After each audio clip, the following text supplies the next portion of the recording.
Olá, bom dia a todos.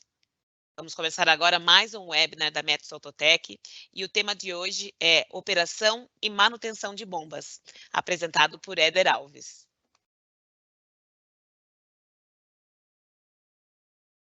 O webinar de hoje, ele tem 45 minutos de apresentação e depois, ao final, nós vamos ter 15 minutos para perguntas e respostas. A gente vai tentar responder todas as perguntas que estiverem aqui na sessão de Q&A. Aquelas que nós não conseguimos pelo tempo, posteriormente, nós vamos enviar vamos mandar essas perguntas para o Éder, que é nosso especialista, ele vai respondê-las e depois a gente vai mandar por e-mail publicando cada uma dessas perguntas e respostas.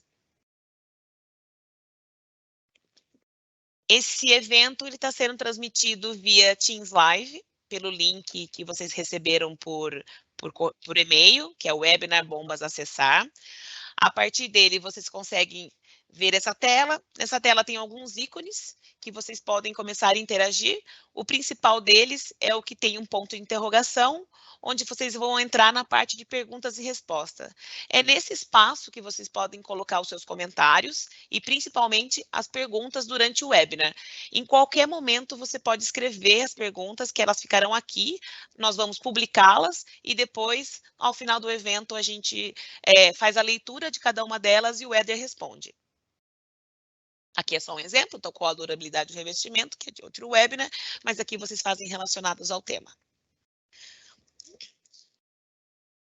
Como vocês sabem, desde julho de 2 anos atrás, 2020, a Metso se uniu à Autotech, hoje nós somos Metso Autotech, somos pioneiros em tecnologias sustentáveis, hoje nós desenvolvemos tecnologias de inovação que ajudam o mundo e as pessoas, e nós estamos juntos para sermos nossos parceiros para mudanças positivas.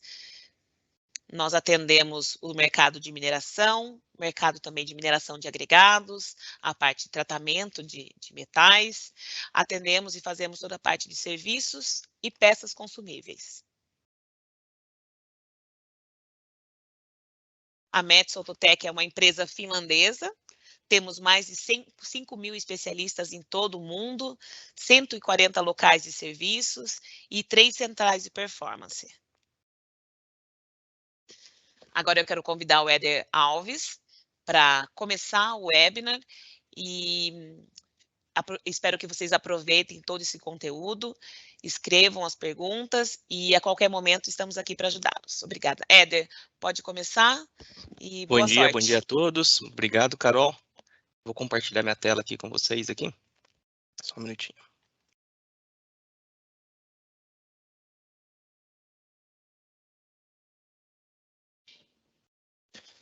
Muito bom dia a todos. Hoje eu vou falar um pouquinho sobre a parte nossa aqui de bombas da Metso, sobre operação e manutenção. Tá? Vou me apresentar um pouquinho, né? Meu nome é Éder Alves, né? Trabalho com sistema de bombeamento aí já há mais de 15 anos aí. Né? E estou aqui com o pessoal da Metso Autotech há 4 anos.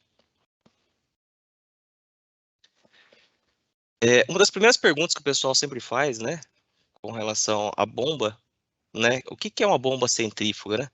E como ela funciona? Essas são as principais perguntas que normalmente o pessoal acaba tendo aí, que às vezes é uma pergunta tão simples, né? Mas muitas vezes o pessoal acaba tendo dúvida aí. O que é uma bomba centrífuga? É uma classe de turbomáquinas, né? De absorção. As bombas centrífugas são utilizadas para o transporte de fluidos, que converte a energia cinética, né, de rotação, de movimento, né, em energia hidrodinâmica, para a parte de fluxo. Então, o que acontece, né? Você tem a parte de motorização, né, que você está transformando essa energia aí cinética de movimento em energia hidrodinâmica, que é a parte de transformar realmente, fazer o movimento do fluxo de bombeamento, né? E aí o pessoal sempre acaba perguntando, mas como que funciona uma bomba centrífuga, né? Uma coisa como é uma bomba e o outro como funciona uma bomba centrífuga. Aqui quando a gente, deixa eu pegar o laser aqui, o pessoal sempre fala, né? Ah, mas a bomba ela acaba succionando, né? Como que é feito isso daí? Como que a bomba consegue transformar essa energia cinética em energia hidrodinâmica? É basicamente pelas forças aqui exercidas aqui, através desse olho do rotor, que a gente chama aqui de olho de rotor, é onde que o fluxo acaba entrando aqui. Então, a energia gerada pelo movimento do rotor, que é essa energia aqui, ela empurra para a descarga da bomba. Então, assim, as pás aqui externas acabam fazendo o movimento e empurrando esse fluxo. E esse movimento de rotação acaba gerando uma depressão aqui, quer dizer, acaba gerando uma pressão negativa, que faz com que o fluxo que está vindo para o rotor tem uma alta pressão e aqui uma zona de baixa pressão acaba entrando para dentro do equipamento. Então, basicamente, uma bomba centrífuga acaba funcionando dessa forma. Quando a gente está em campo, o pessoal acaba perguntando às vezes para a gente assim, Éder, mas e uma bomba de polpa? Tem diferença de uma bomba de água, né? Qual que é a diferença? Eu posso aplicar uma bomba de água que eu tenho aqui para um bombeamento de polpa, especificamente? E a resposta é não. Porque são características construtivas diferentes, né? Tanto de uma bomba de água quanto de uma bomba de polpa. E só visualmente a gente consegue ver algumas diferenças bem marcantes aqui. A bomba de polpa que a Metzototec produz, ela é robusta, né? Você vê que tem um eixo mais encorpado, você tem toda a parte aqui de projeção de mancal, carcaça, rotor, revestimento. Ela é realmente projetada para se fazer um bombeamento de polpa, né? Diferentemente de uma bomba de água e uma bomba de processo, que normalmente acaba trabalhando com fluidos mais leves. É água ou algum produto químico, e você acaba mexendo com o material aqui envolvido, mas diferentemente de uma bomba de polpa, que ela é extremamente robusta. É uma bomba realmente projetada para se fazer o bombeamento de polpa. Comumente, né, nós usamos as bombas de polpa com material o CL3A, mais comumente chamado no mercado de Nyhard, que é um material extremamente resistente à abrasão, que tem aproximadamente aí 650 hardbrinel de dureza. E as bombas de água, né, essas bombas de processo, você tem inúmeros materiais, mas não um material com uma dureza tão elevada quanto a bomba de polpa. Aí só para ter uma noção, né, do que uma bomba de polpa é capaz, diferentemente de uma bomba de água, né? A bomba de polpa, para a gente comparar aqui, se você pegar uma bomba que tem uma vazão de 5.000 metros cúbicos hora, e com essas características de polpa, né, peso específico da polpa em si, a densidade dos sólidos, com uma concentração de apenas 12,5% de polpa, né, você vai ter aí mais ou menos 27,1 toneladas por minuto de sólido. Então, para vocês terem noção, como que uma bomba de polpa ela é resistente?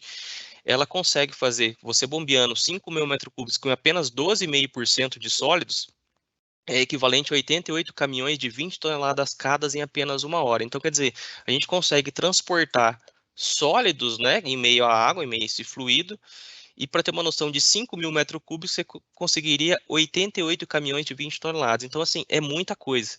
Então, uma bomba de polpa ela deve ser extremamente durável, resistente, para poder fazer esse tipo de processo, né? Outras perguntas, né? Onde que as bombas de polpa são usadas? Onde que elas são aplicadas, né? Então, assim, aqui a gente vê as bombas de polpa normalmente são usadas mais no segmento da parte de mineração em si, né? E a parte de agregados, né?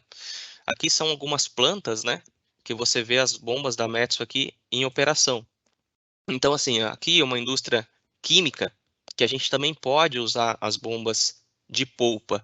A gente chama de bombas de polpa, mas às vezes nas indústrias químicas você tem alguns fluidos específicos que são extremamente abrasivos e corrosivos. Então, a gente tem aqui outros materiais que suportam a abrasão e que tem uma resistência também à parte de ataque químico muito importante. Então, a gente acaba usando também nessas plantas aqui da parte de produtos químicos e mineração em geral. Eu vou só passar aqui, só para vocês terem uma ideia de como que é. Acho que não tem vídeo, não tem som, tá, pessoal? Mas só para vocês terem uma noção aonde que é aplicada normalmente as bombas. Eu vou dar uma comentada aqui. Então, isso aqui é uma planta, né, da parte de mineração. Então aqui você tem a parte de descarga de moinho, a bomba aqui para a parte de descarga de moinho, que é uma das bombas mais pesadas utilizadas hoje no segmento de mineração, que é essa parte aqui para descarga de moinho, e a partir dela passa por todo o processo, vai para uma bateria de hidrociclone, desculpa, A parte do under, que é a parte mais pesada, acaba sendo bombeada novamente. Enfim, vai para uma série de baterias de subconjuntos, né, para fazer o processamento mineral do que está sendo extraído, seja o minério de ferro, seja ouro, cobre, níquel, molibdênio, enfim. Tudo está dentro de um processo e normalmente esses produtos, né, são extremamente abrasivos, que é aí que entra, assim, as nossas bombas de polpa. Vou falar um pouquinho só para vocês entenderem aqui aonde que são, né, quais são os modelos mais usuais aqui nas bombas da Metsu, né? O que nós temos aqui de modelos, né? Nós temos as nossas linhas HM e MM. O que significa, né? HM é uma linha pesada de metálica e MM é uma linha mais leve. Aonde a gente usa bombas HM são processos um pouco mais robustos, né? E MM às vezes é um processo, é uma água suja, mas que tem contaminante. E aí você tem uma bomba HR, que é uma bomba que a gente chama de Heavy Rubber, que é uma bomba metálica, só que não é uma bomba pesada, e todo o revestimento feito em borracha para alguns determinados tipos de polpa e algumas granulometrias específicas. E a bomba M, que é uma bomba para uma média, né, que a gente chama aqui, média Huber, que a gente chama, que é uma bomba que você utiliza para um processo mais simples, né, que é um processo que você não acaba tendo não tantos sólidos. E aí você acaba indo para a linha mais pesada aqui, que a gente chama de mill charge, que são as bombas de descargas de moinho. Então, essas bombas aqui que a gente chama, tanto essa metálica quanto essa aqui emborrachada, são bombas para os processos mais pesados que a gente encontra hoje no segmento de mineração, né, que acaba recebendo a descarga do moinho.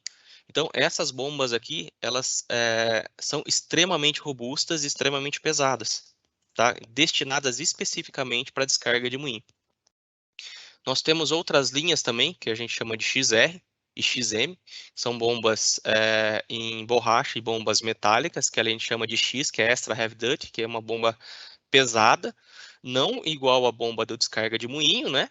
Mas é uma bomba mais pesada, né? E de maior espessura de parede do que umas bombas HM aqui, que são as bombas metálicas e HR de borracha.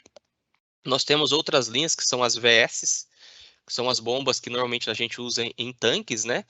Que a gente usa para fazer drenagem de poço ou alguma coisa parecida com isso, que são as bombas verticais de poço, que a gente chama.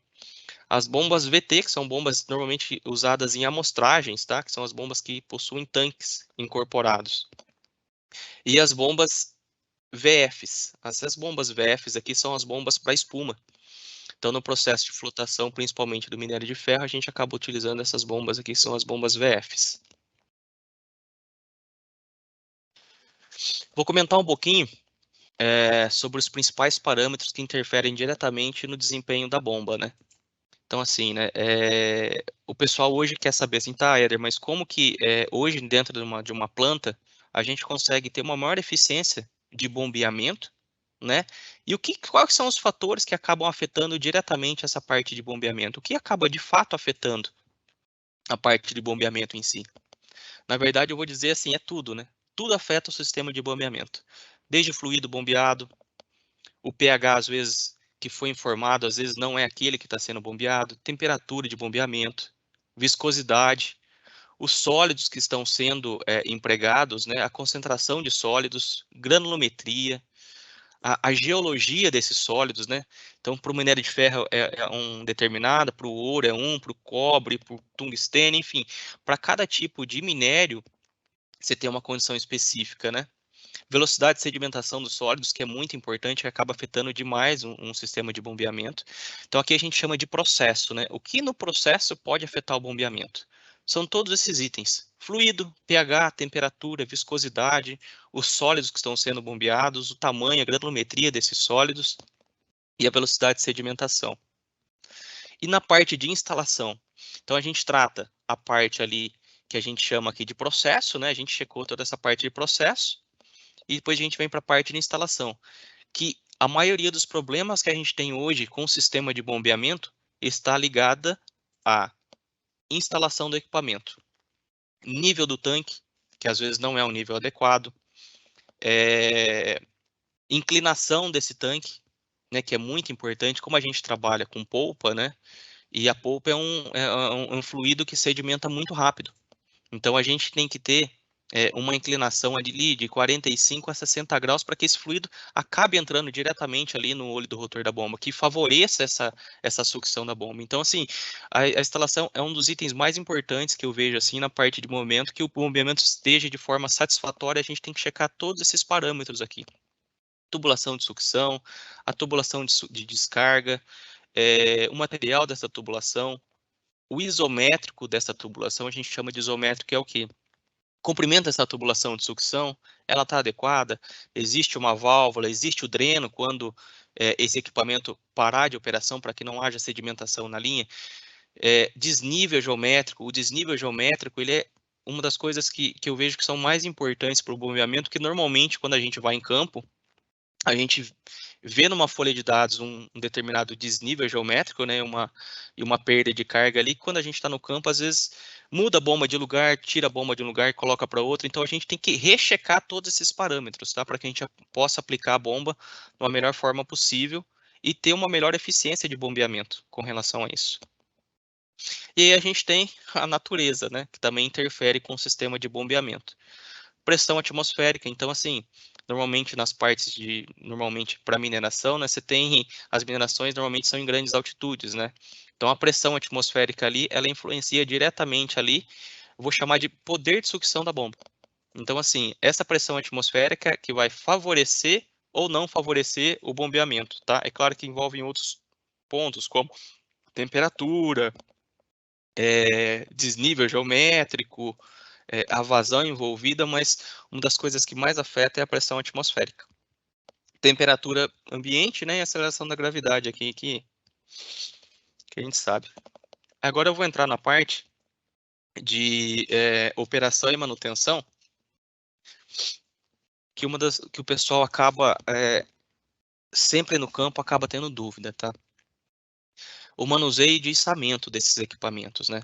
Normalmente, quando a gente vai fazer o startup, uma das principais causas, às vezes, de problema até no startup, é a forma com que esse equipamento foi manuseado, né? Então, isso é muito importante, né? A forma com que ele é manuseado, como que ele vai ser guardado, né? Como que ele vai ser alocado quando ele chegar na planta, antes de ser instalado. Então, esses itens são extremamente críticos, que às vezes a gente não dá tanta importância, mas são itens fundamentais para uma boa operação desse equipamento, né, e uma boa instalação desse equipamento no campo. Então, o que a gente recomenda aqui, né? Que para a gente ter cuidado, é claro que a gente vai mexer com equipamentos pesados, né? Então, ele deve ser içado às formas adequadas, sempre com cintas, correntes, né? E nunca içando apenas pelo motor, né? Quando é um acoplamento direto, ou içando apenas pela bomba, deixando o motor fora, né? Isso acaba quebrando e danificando todo o equipamento. Ou içando dessa forma, né? Que você acaba tendo aqui um tensionamento desse item aqui muito grande e acaba danificando. Então, a gente sempre, nos nossos manuais de manutenção e operação, que todos são enviados junto com os nossos equipamentos, eles falam a melhor maneira de se içar o equipamento, né? E vai os desenhos nossos de içamento. Como que esse conjunto deve ser içado?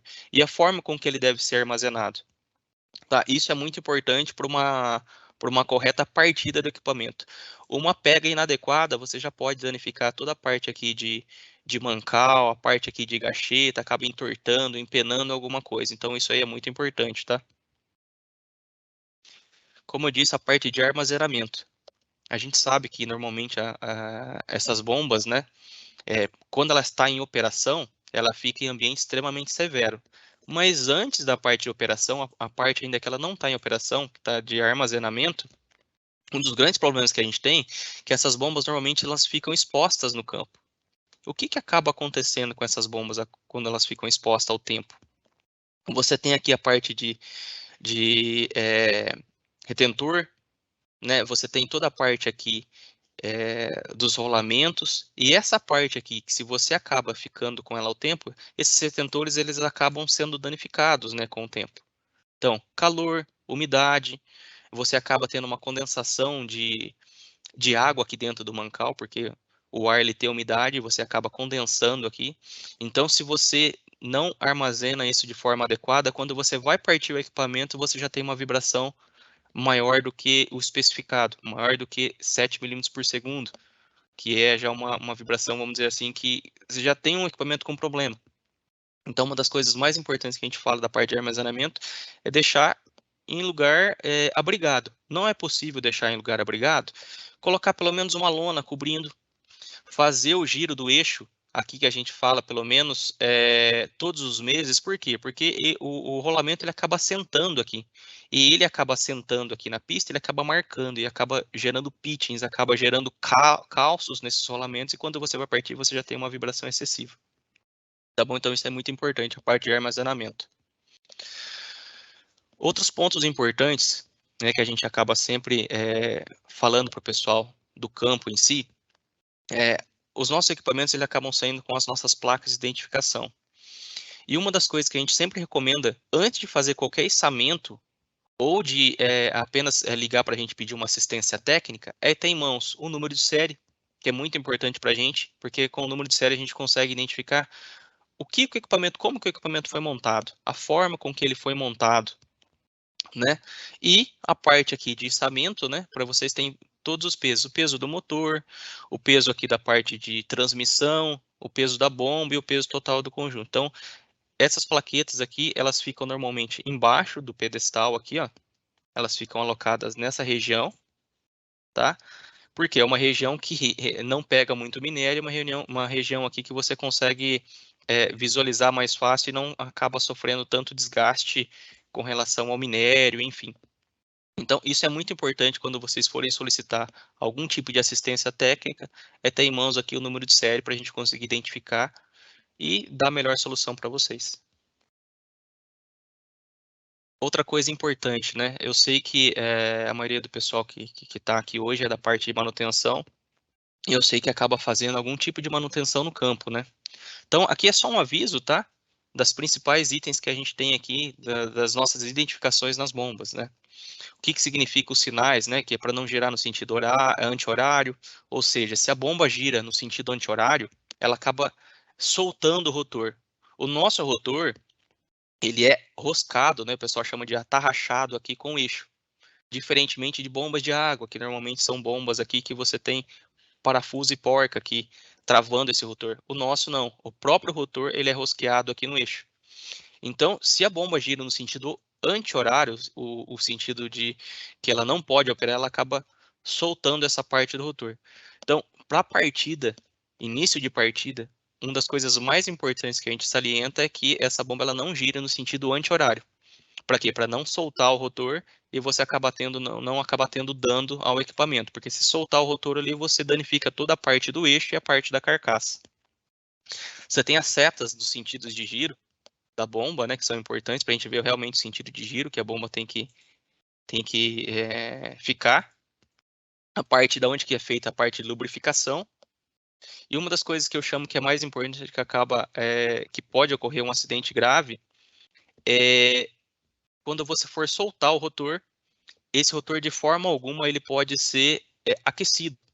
Por quê? O material, como eu disse no início, é um material que tem uma extrema dureza, né? Que na casa aí de 650 hardbrínium. Então ele é um material que tem as partículas ali dentro todas bem compactas ali, todas comprimidas. E quando você acaba aquecendo isso, essas partículas ela quer sair para algum lugar. E isso com aquecimento muito alto aqui, maçarico ou qualquer outra ferramenta que possa aquecer para você for soltar o rotor, ele pode estilhaçar, realmente ele vira uma bomba, tá? Então isso que a gente não recomenda em nenhuma forma, de a gente aquecer esse tipo de rotor para poder soltar. Tá? Existem outras formas, existem ferramentas específicas para a gente poder soltar esse tipo de rotor. Recomendações da parte de montagem do conjunto. Como eu disse no início, que dos principais erros que a gente às vezes vê no campo é a parte de instalação do equipamento. Inclinação do tanque de forma inadequada, às vezes não possui dreno, né?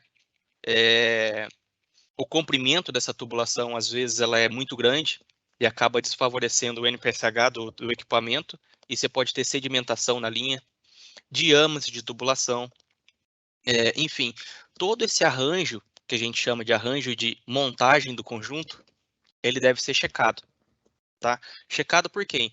Uma engenharia específica, né?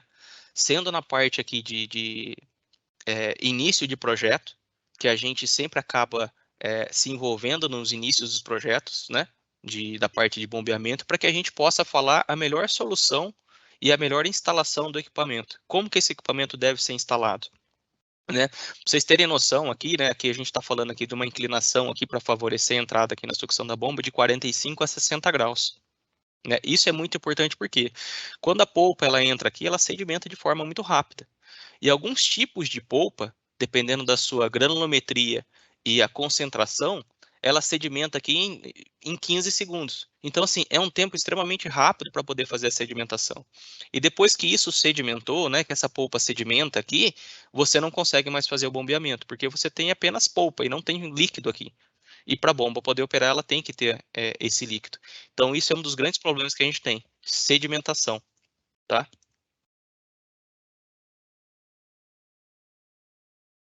Outros pontos importantes que a gente chama atenção na parte aqui de instalação é se a tubulação de sucção e a tubulação de recalque, elas estão extremamente alinhadas aqui, né? Elas estão alinhadas com a carcaça da bomba, aqui a entrada da bomba. Por quê? Porque quando você tem uma condição dessa forma que a gente enxerga aqui na esquerda, você acaba aqui na sucção, acaba gerando vórtex, esses pequenos vórtex. E vórtex aqui, ele gera uma depressão e acaba gerando bolhas, que é o que a gente chama aqui de implosão dessas bolhas aqui, né, dentro do rotor, que você acaba danificando. E de certa forma também o recalque. Se você não tem um recalque totalmente alinhado com o seu equipamento aqui, você acaba tendo um desgaste aqui em toda essa tubulação, inclusive na flange aqui de sucção e na carcaça aqui nessa flange, porque você acaba tendo vórtices aqui, e esse vórtice é acúmulo de material, que acaba ficando aqui, acaba danificando todo esse conjunto aqui, tanto na sucção quanto no recalque. O principal é a sucção, que se você tem uma condição desfavorável, uma condição que, dessa forma aqui que a gente tem, né, nessa imagem, você acaba tendo aqui já um problema de NPSH e a bomba já tem um excesso de vibração no início da partida, tá? E um desgaste prematuro dessa carcaça sua aqui de sucção.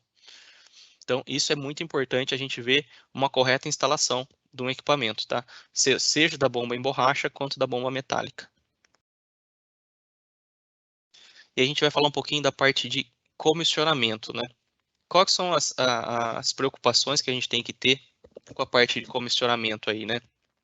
Principais as advertências, né? Então a gente sempre recomenda quando a gente está nas plantas, né? Jamais mexer no equipamento, né? Sem que ele esteja totalmente bloqueado, né? Porque a gente pode ter, na verdade, as plantas em si, né? Eu sei que muitas delas já têm as APTs, todos os papéis envolvidos para poder fazer um correto comissionamento, mas a gente sempre frisa isso quando a gente está em campo, que o equipamento tem que estar bloqueado, a tubulação não pode ter nenhum tipo de detrito, tem que estar limpa, os parafusos da bomba eles têm que estar torqueados, enfim, fazer um cheque total do equipamento. Os parafusos foram torqueados? Foram. As correias foram montadas ou de forma adequada? Foram montadas de forma adequada. Fazer um realinhamento, um recheque de todos os itens para a gente poder fazer uma correta partida desse equipamento. Aí o que a gente chama, né? Quando você... os cuidados que a gente tem que ter. Vibrações durante o transporte.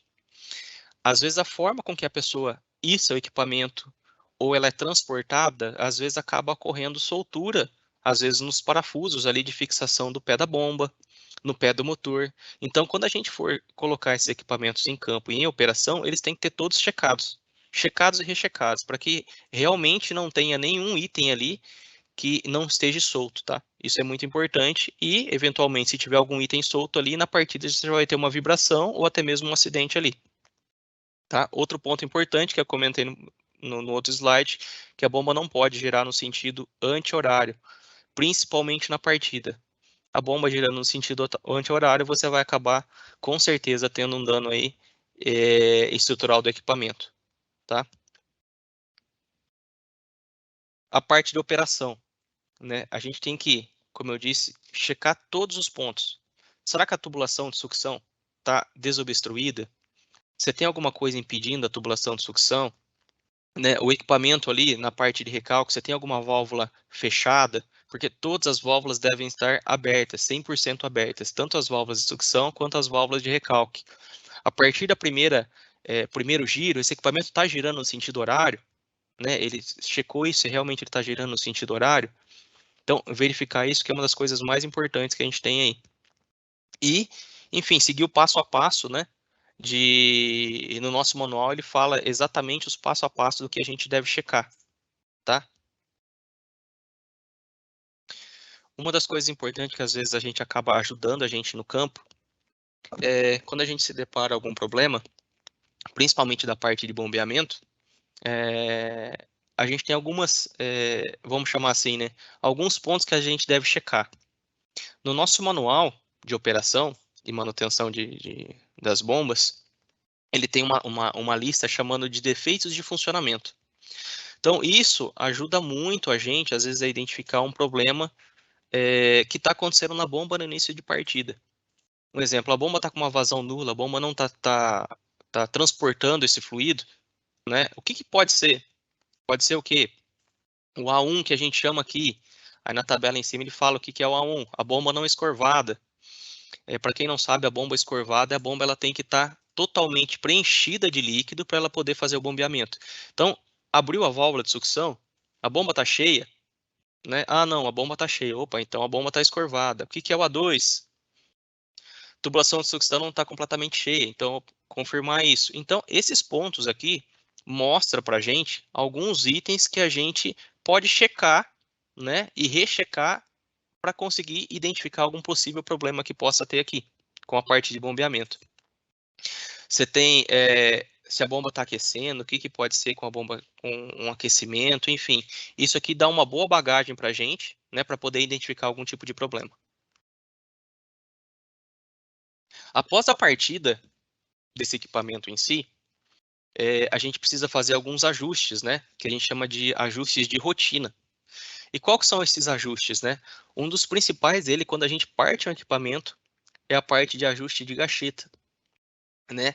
A gacheta em si, ela deve gotejar, né? Ela deve ficar gotejando, pingando lá. Ela não pode ficar de forma nenhuma seca, que o pessoal chama, né? E ela não pode também ficar vazando ali para tudo quanto é lado, né? Porque você acaba projetando todo esse fluido aqui para a parte do mancal. Mesmo você tendo um defletor, você acaba projetando fluido e aqui você gera umidade, né? A gente está trabalhando com a parte de mancal ali que tem rolamentos e a gente sabe que não suporta essa parte de umidade. Então, uma das coisas importantes após a partida do equipamento é checar essa parte de ajuste de rotina, que é a parte de gacheta, que é uma das principais. Partiu o equipamento, como que tá a gacheta? Tá vazando? Tá gotejando? Opa, tá gotejando. Opa, então tá legal. Não, tá vazando muito. Então você tem que fazer um reaperto aqui. E de forma nenhuma deixar apertado esse item, né, antes da partida. Porque se ele ficar extremamente apertado aqui, tensionado, na partida você já tem um aquecimento aqui na região aqui da luva e do eixo aqui que você vai acabar danificando essa luva, tá? Então assim, o primeiro ponto para fazer a partida é primeiro se é uma bomba com injeção de água de selagem, tem que ser uma bomba de água, uma água de fonte externa limpa. Fazer essa injeção de água primeiro, para depois a gente vir partindo o equipamento e ajustando essas gachetas. Tá? Outro ponto importante depois é a parte de lubrificação que eu vou comentar a seguir.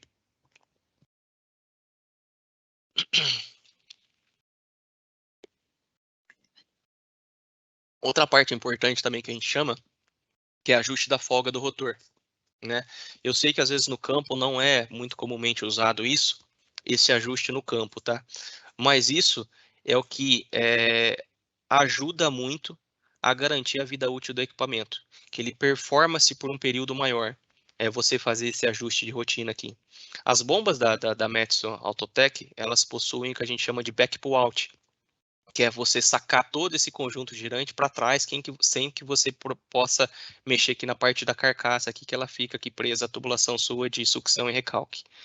Então, esse ajuste que a gente chama, que é o quê? Empurrar todo esse conjunto que a gente está vendo aqui azul para frente, deixar a folga mínima possível aqui na região da frente do rotor, é o que vai garantir uma vida útil maior para o seu equipamento, que vai dar uma segurança maior para você para a operação. Tá? Então, esse ajuste que o pessoal chama aqui, que a gente solta, que a gente chama aqui dessas pinças aqui, né? A gente solta esses parafusos que a gente chama de P14 aqui, e avança esse conjunto, que ele é um conjunto móvel, tá? Então a gente avança esse conjunto apertando essa porca aqui, a gente avança, soltando e apertando para cá, a gente recua. Então, é um artifício muito importante para a gente conseguir ter uma vida útil maior para o equipamento, tá? Então, esse ajuste aqui é muito importante, que normalmente o pessoal não conhece esses ajustes que a gente tem nos nossos equipamentos, principalmente em bombas de grande porte, que são as bombas de descarga de moinho, que é um ajuste extremamente importante, que são bombas com vazões extremamente altas, né? E você acaba gerando aqui, nesses pequenos lugares aqui, algum acúmulo aqui, e acaba danificando essa região aqui da frente do rotor aqui, ou até mesmo na traseira, quando ela não está ajustada, e acaba gerando buracos na carcaça, tá? Então isso é muito importante, esse ajuste que a gente tem. Eu vou comentar um pouquinho da parte aí da nossa montagem de mancal, tá? Os nossos mancais, normalmente, eles são... quase todos os nossos equipamentos, eles saem com mancais que a gente chama de mancais de rolamentos duplos, né? Um rolamento de cada lado, né? E aqui está uma montagem de como que é feito o mancal, tá?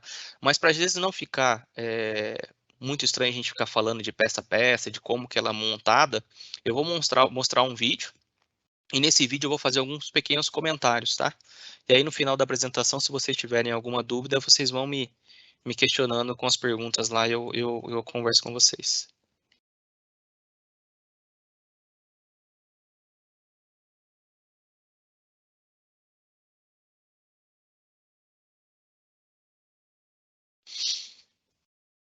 Eu vou parando o vídeo aqui para ir fazendo um breve comentário aqui, tá? Esse é um vídeo que não tem som, tá, pessoal? Então, assim, eu vou comentando em cima desse vídeo aqui. Só para vocês terem noção aqui, ó. Ele está montando aqui os mancais, que são 95% dos nossos mancais, eles saem dessa forma, tá? Então, são rolamentos de rolos, né? Que são capa e cone. E aqui ele fez o quê? Ele aqueceu, né? Os rolamentos aqui a 110 graus e fez a montagem. Ah,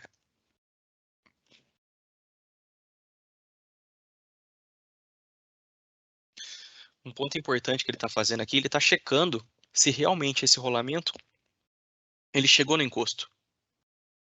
Então ele está realmente checando isso, tá? Após que ele esfriou aqui, ele está checando se realmente encostou aqui nessa parte do encosto.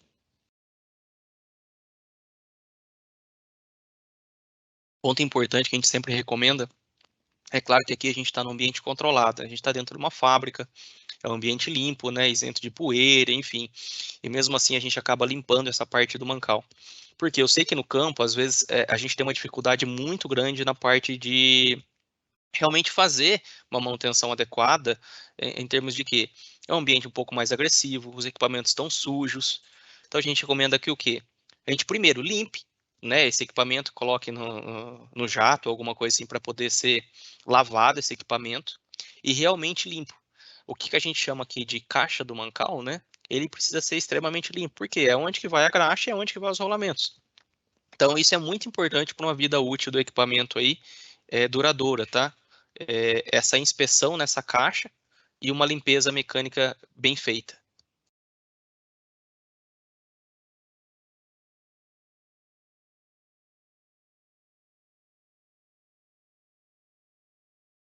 Que ele está colocando aqui a capa do rolamento, tá? E um ponto importante, essa capa do rolamento, ele tem lado para ser colocado. Se você olhar o cilindro, ele parece que ele não tem diferença, mas ele tem diferença dimensional internamente. Então, essa capa que a gente chama, ele deve ser montado, que a gente chama de lado seco, é onde que vai pro rotor, que é lado úmido, quer dizer, lado úmido é onde que vai pro rotor. E esse cara aqui é onde que a gente coloca, que a gente chama de sela, que faz aquele avanço do mancal. Então, a capa, ela deve ser batida, né? Ela deve ser prensada aqui, nessa parte que a gente chama aqui de lado úmido, e é onde que vai essa sela. Então, onde que você tem esses dois buraquinhos, é onde que você deve começar a montagem do mancal. E ela entra aqui de forma batida, né? Então isso é muito importante para uma correta montagem desse mancal aí.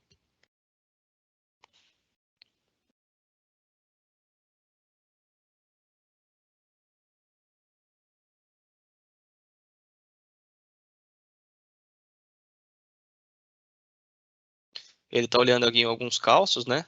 Aqui na Metz a gente usa calços de diferentes cores, né, para facilitar a nossa montagem. Cada cor ali tem uma espessura, tá? Então ele colocou ali em torno ali de 4 décimos ali nessa parte ali, que a gente chama de parte úmida, né? E vai colocar a tampa.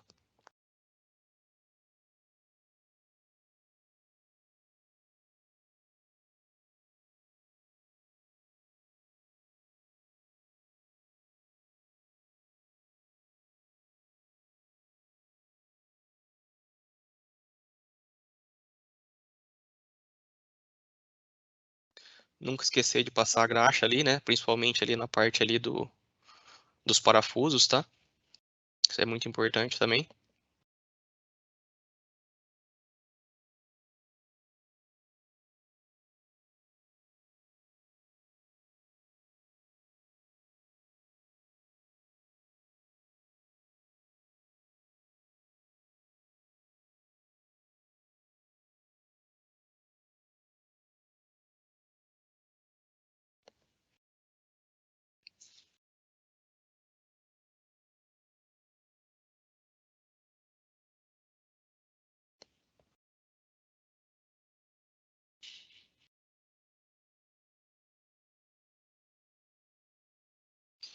É uma parte importante aqui, ó. O que que ele fez aqui, só para vocês entenderem.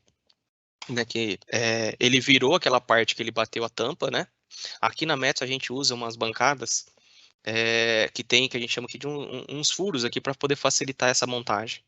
Então, assim, montando esse mancal na forma vertical é a forma mais fácil de se fazer a montagem desse conjunto, tá? Então ele virou a parte aqui que tem a tampa, onde que é, a capa do mancal já está batida, ela já está prensada, e ele vai descer todo o conjunto, né, do eixo, para encostar realmente o rolamento ali na capa, junto à capa.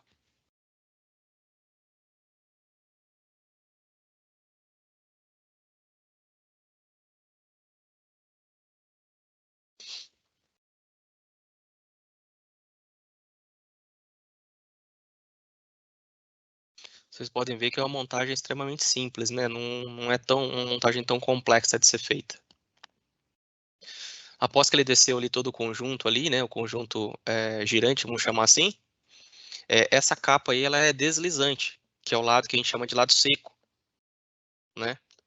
Então, por isso que tem a diferença de montagem do mancal. Se você começar a montar esse mancal por essa parte, você vai ter problema depois com os calços, né? E você não vai fazer uma folga adequada para esse conjunto.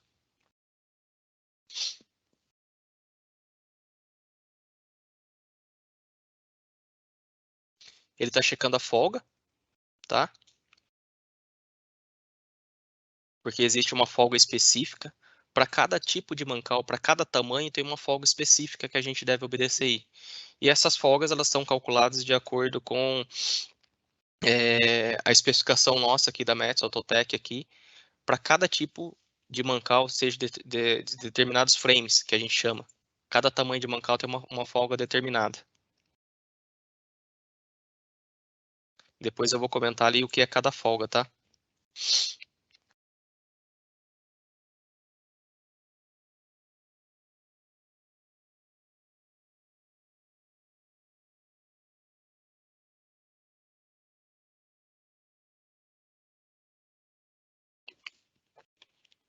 Um outro ponto que é importante, checar depois os torques desses parafusos.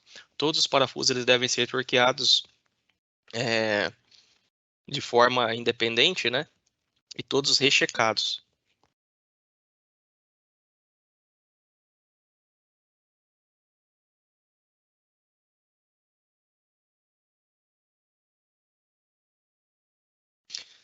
Vou parar aqui para falar o que ele vai fazer aqui.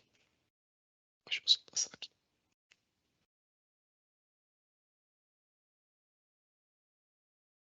O que ele está checando aqui, tá?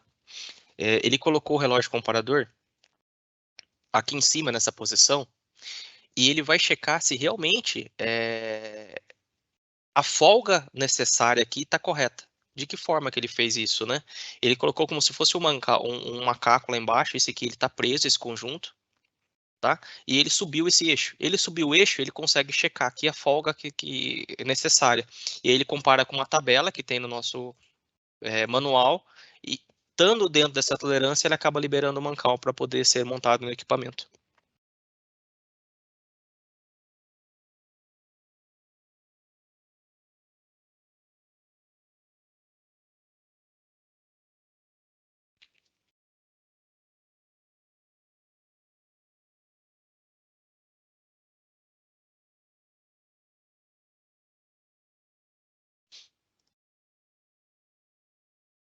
Colocar a parte do retentor e tá pronto o mancal, tá montado.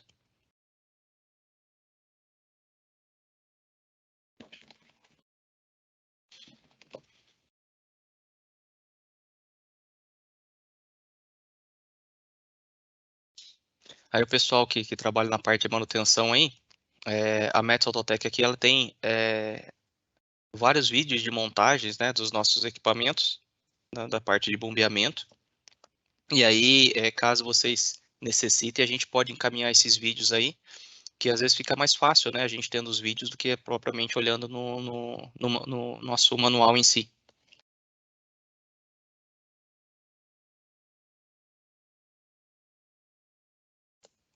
A gente chama de dupla vedação, né, que a gente chama aqui de V-ring. Então ele colocou o retentor e a dupla vedação.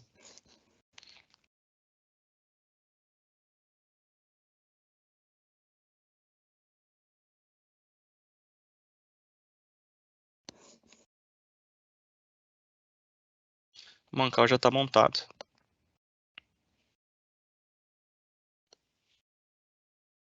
Ele só está checando se o V-ring está colocado de forma adequada.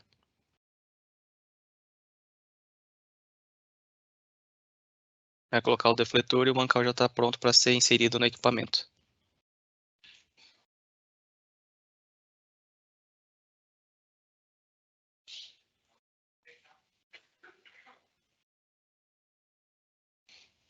Checar se o mancal está girando de forma adequada. E fazer o preenchimento com graxa. Tá? Nos nossos manuais também eles fazem, ele dá a quantidade de graxa específica para cada tipo de mancal. Então, para cada tipo de mancal, tem uma quantidade específica de graxa necessária, tá? Nunca colocar a mais e nunca colocar a menos, né? Um excesso de graxa, você acaba tendo uma elevada temperatura de partida, né? Então, porque ela não tem uma troca térmica tão eficaz, e a falta do fluido aí, no caso da graxa em si, você acaba tendo um aquecimento aí gerado pelo atrito aí dos rolamentos. Então, nunca uma graxa a menos e nunca demais. Sempre a quantidade específica que a gente recomenda no nosso manual.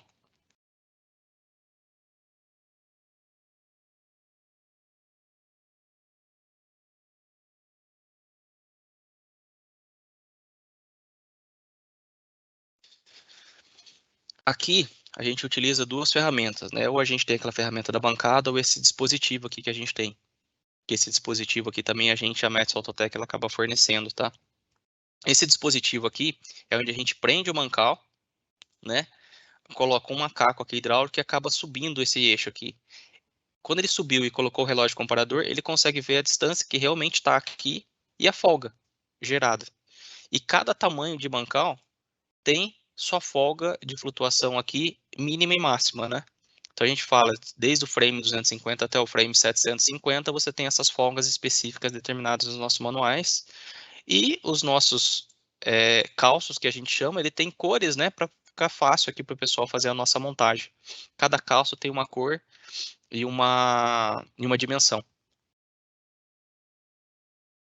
Vou mostrar um vídeo um pouco mais rápido agora, que é a parte de montagem da bomba em si. A gente montou a parte do mancal e agora a gente vai fazer a montagem da bomba.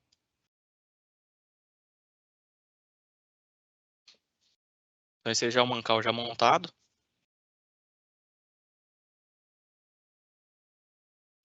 Sempre passando o óleo protetivo ali, nessas partes que são partes usinadas, que essa parte aqui que a gente está olhando, essa parte aqui e essa parte aqui, é onde que você vai fazer aquela movimentação do rotor para frente e para trás. Então, isso aqui, como ele é usinado, né, são medidas toleradas, a gente sempre passa esse óleo aqui protetivo.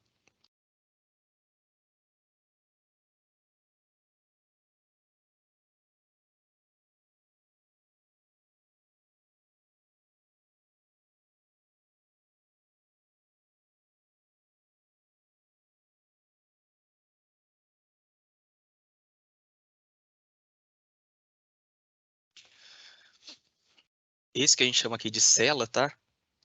Isso aqui vai fazer com os parafusos aqui que vai fazer a movimentação do rotor, do conjunto girante como um todo, tanto para frente recuando quanto avançando lá na carcaça.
Isso aqui ele deixa solto, tá, pessoal? Por quê? Porque esse aqui ele vai fazer o ajuste do rotor, né? Então ele deixa essa parte aqui solta para ele poder fazer a movimentação.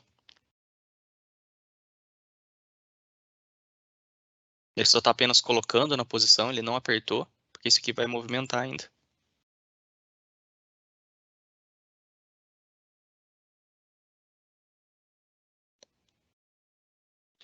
Fazer a montagem da caixa de gacheta.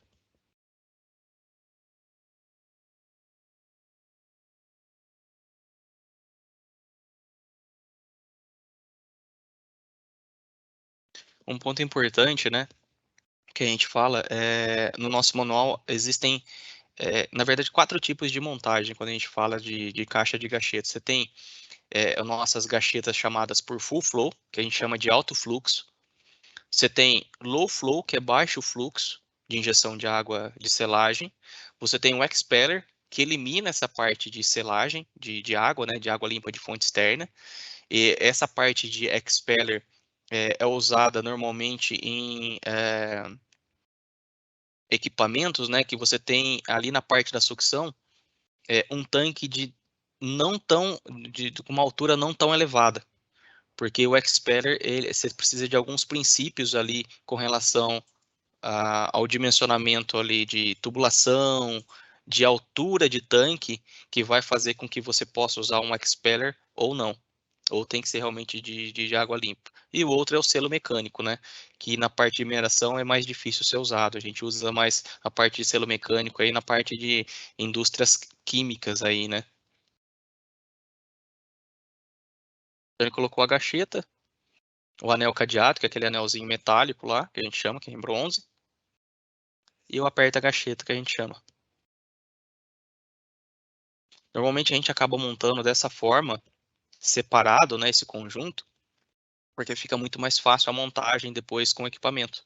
Então a gente monta essa parte de caixa de selagem que a gente chama separado, para poder facilitar a montagem do conjunto.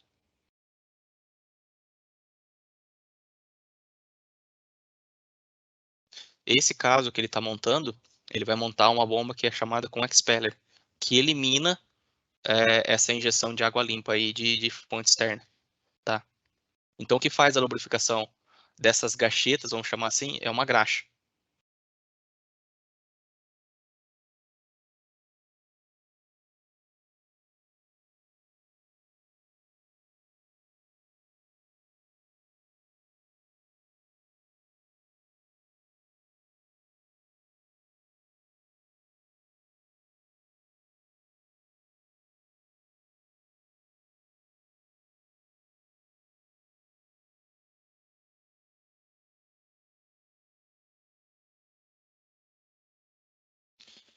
Inserção do anel O-ring na caixa de gacheta.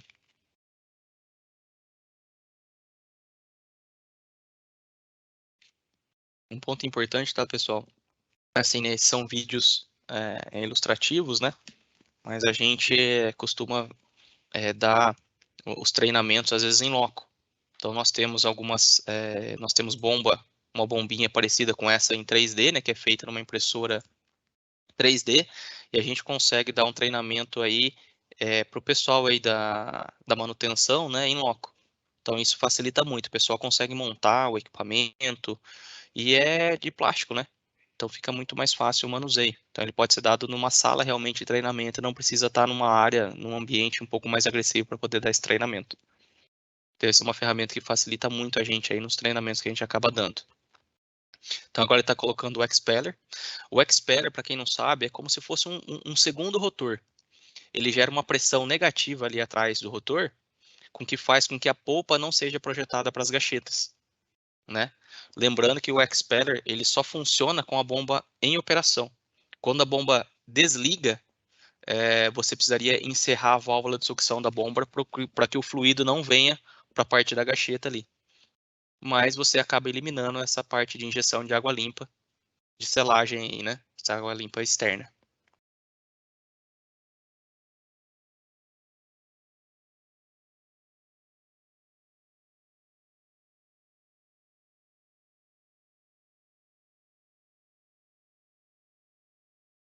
Ele fixou agora a parte do revestimento traseiro, tá? Que são esses 4 parafusos que ficam na traseira ali. Esses 4 parafusos aqui.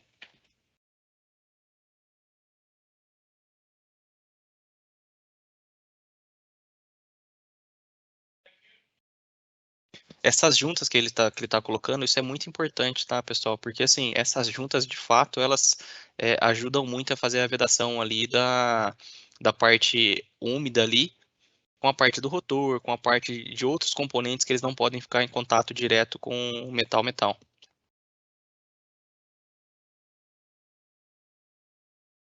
Vocês viram ali que o rotor, ele é rosqueado, né? Então, por isso que eu comentei da parte, ele não pode girar no sentido anti-horário.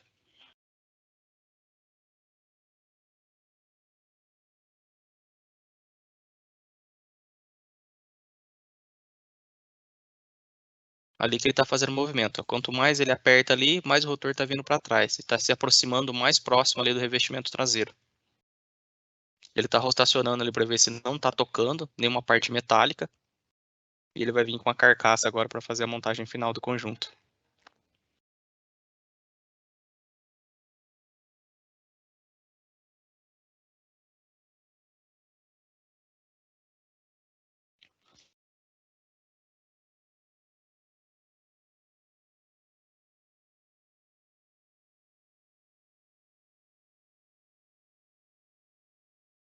Como ele já fez o ajuste, né? Ele já está apertando aqui a parte que a gente chama aqui de sela, né? Porque ele já não vai mexer mais. E é muito importante que isso está bem fixo, tá? Checando se realmente está livre, não está tocando em nada.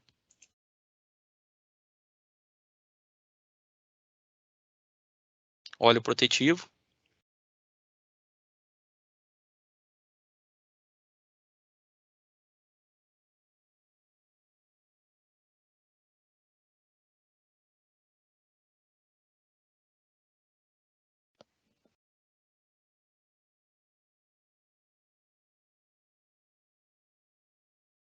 Sempre a limpeza, que eu falei que é muito importante esse tipo de limpeza, tá?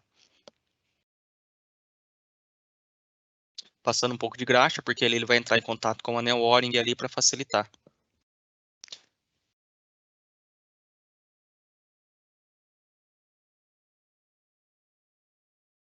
Às vezes o pessoal tem dificuldade nessa parte aqui, né? Então a gente normalmente recomenda colocar um varão aqui e puxando por igual para ela poder passar a parte do anel O-ring.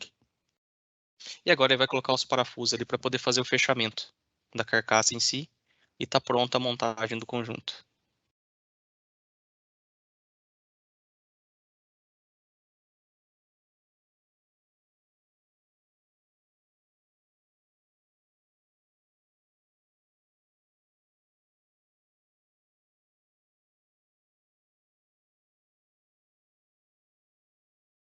Um outro ponto importante, quando ele coloca esses parafusos aqui, ele tem um vinco aqui, né? Ele tem um chanfro. E esse chanfro, ele sempre deve estar apoiado lá na carcaça, nunca para fora. Porque esse chanfro é onde que ele tem contato lá com a nossa carcaça fundida, que é para alívio de tensão ali. Então, se você colocar esse lado aqui que a gente está enxergando aqui para baixo, você pode acabar trincando a carcaça, tá? Então, isso é muito importante.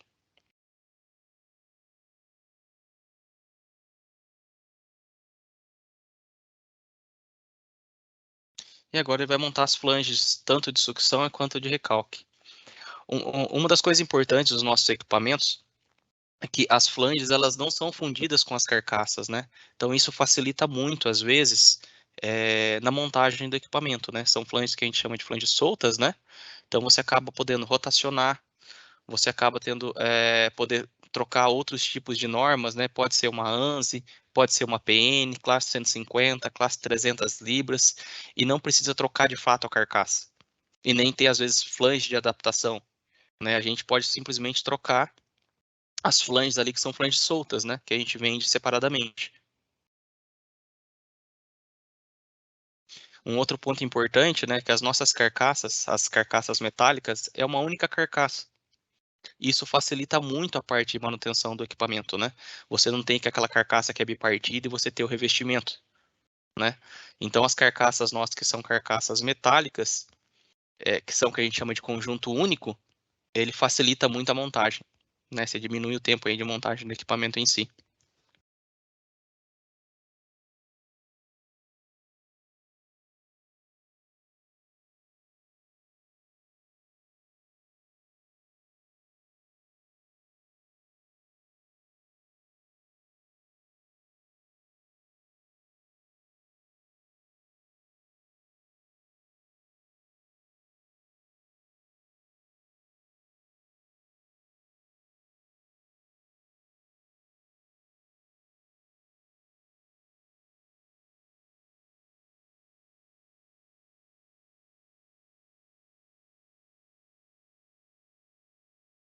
Colocando a proteção, que é muito importante, tá, pessoal?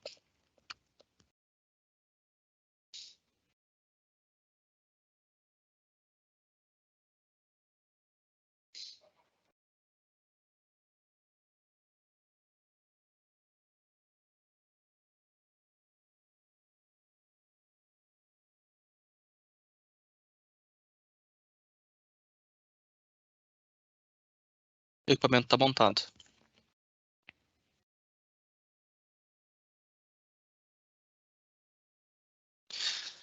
Eu vou falar rapidamente agora só um pouquinho da parte de manutenção preventiva e programação de reparos, tá? Tudo que eu comentei aqui nesse webinar, ele está relacionado ao nosso manual, tá? Então, assim, todas as considerações, quantidade de graxa que deve ser aplicado, folga de mancal, condições de operação, tudo está no nosso manual, que é um manual bem completo. Então, assim, grande parte das dúvidas que normalmente o pessoal tem, a gente consegue encontrar no nosso manual, tá? E aqui ele fala, até mesmo no nosso manual, fala sobre isso, né? Uma manutenção preventiva. O que que deve ser checado, a cada quantas horas, o que que a gente deve verificar. Eu não vou entrar em muito detalhes aqui, mas basicamente ele fala a quantidade de horas, né, de operação e o que que deve ser verificado desses itens, né? Gacheta, quanto tempo você deve verificar, a parte de lubrificação de mancal, a parte de correias de transmissão, quanto tempo você deve checar essas correias. Então, tudo isso que a gente está comentando aqui está na parte nossa do manual. Pessoal, eu vou deixar aberto aí para perguntas, tá? Então, se vocês quiserem aí, por favor, fiquem à vontade para fazer qualquer tipo de pergunta. E a gente está à disposição aqui para a gente poder responder da melhor forma possível.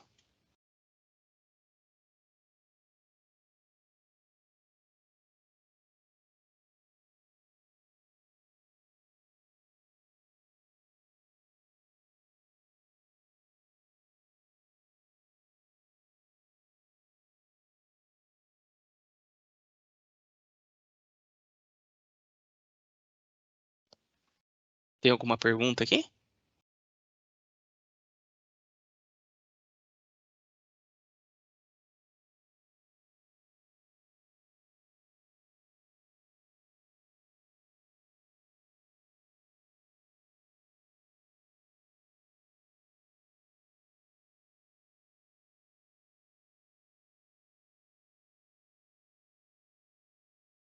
Só um minutinho que eu vou olhar as perguntas aqui, só um minutinho.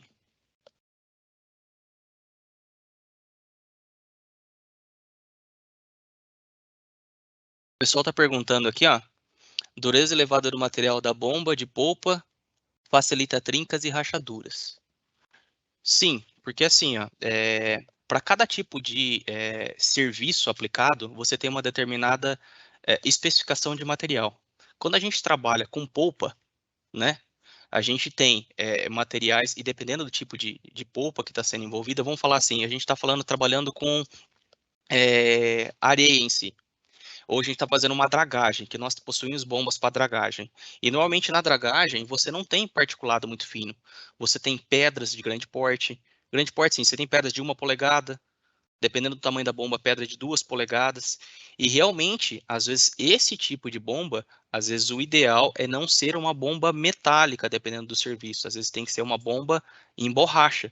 Então, a gente tem que primeiro analisar aonde que essa bomba está sendo aplicada, a forma com que ela está sendo aplicada, a granulometria do material. Então, isso vai influenciar diretamente no tipo de material que a gente vai selecionar. Vai ser um material metálico, com essa dureza elevada? O que está sendo bombeado? Ah, não, é um material que não precisa dessa dureza e é um material que tem um pH extremamente baixo. Então, às vezes, não justifica a gente colocar um material desse tipo, de 650 hardbrino.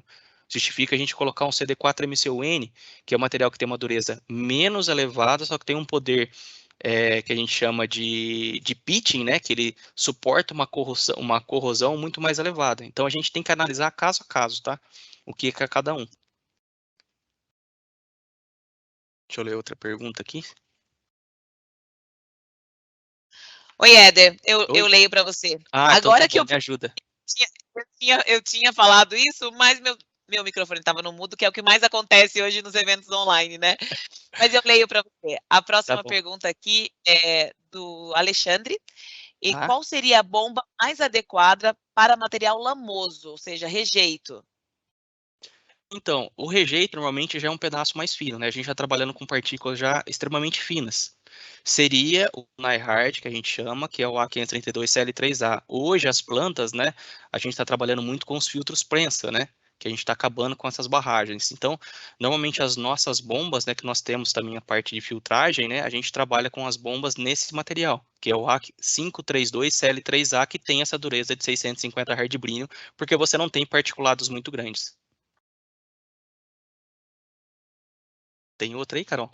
Temos outra aqui da Bianca. É possível detectar, por meio de inspeção ou pré-startup, que manuseio ou içamento foi inadequado? Existe uma inspeção ou checklist inicial indicado no manual? Sim, no nosso manual ele fala do checklist, né? Quais são os itens que devem ser inspecionados, né? Às vezes, pelo içamento, né? A forma com que foi içada, você olhando visualmente, você consegue pegar algumas coisas, só que visualmente não. Aonde que eu vou pegar isso? Numa análise de vibração, porque toda partida do equipamento ele deve ser analisado uma vibração, né? Tem que ter uma análise de vibração após a partida. Então, isso você vai conseguir identificar algum possível problema que pode ser ocasionado pelo içamento do conjunto, tá? Mas assim, às vezes olhando mesmo o equipamento, você não consegue de fato verificar. Você vai conseguir verificar depois que esse equipamento partiu e pela análise de vibração a gente consegue ter uma ideia do que esse equipamento pode ter ocorrido. Legal, obrigada, Éder. Mais uma aqui do Wendel. Quais as principais diferenças entre bombas para materiais sólidos e bombas para materiais líquidos? Ó, a gente está falando, não sei se eu entendi muito bem, mas assim, quando a gente fala de material sólido, eu vou chamar de polpa, né? Porque sempre um bombeamento ele deve ter a parte ali de líquido, né, envolvido. Então você tem que ter a parte de sólido misturado com água. Então, esse tipo de bomba são as bombas que nós temos aqui, que são as bombas da Metso Autotec, que são bombas destinadas para polpa. E a gente tem uma outra parte, que são as bombas de água, né? Que são bombas, vamos chamar assim, de bombas menos robustas, né? São bombas que têm, em sua concepção, materiais, vamos chamar assim, que a gente, A48Cl30, que é um ferro fundido, que é para bombeamento de água. Às vezes você quer fazer um bombeamento de ácido clorídrico ou ácido sulfúrico, você usa um CD3MN, algum material assim que é específico para ataque químico, corrosão. Só que você não tem aquela agressividade, aquela, vamos chamar assim, aquela dureza dos materiais que a gente chama de bombeamento de polpa, que é um dos bombeamentos mais pesados. Então a gente acaba tendo diferentes tipos de bombas de água, que são águas de processo, que são bombas eu chamar de mais leves, né, menos robustas, e as bombas de polpas, que são bombas mais robustas, eixos maiores, rolamentos mais robustos. Então essa é a grande diferença. Então daria para aplicar uma bomba de água para bombeamento de polpa?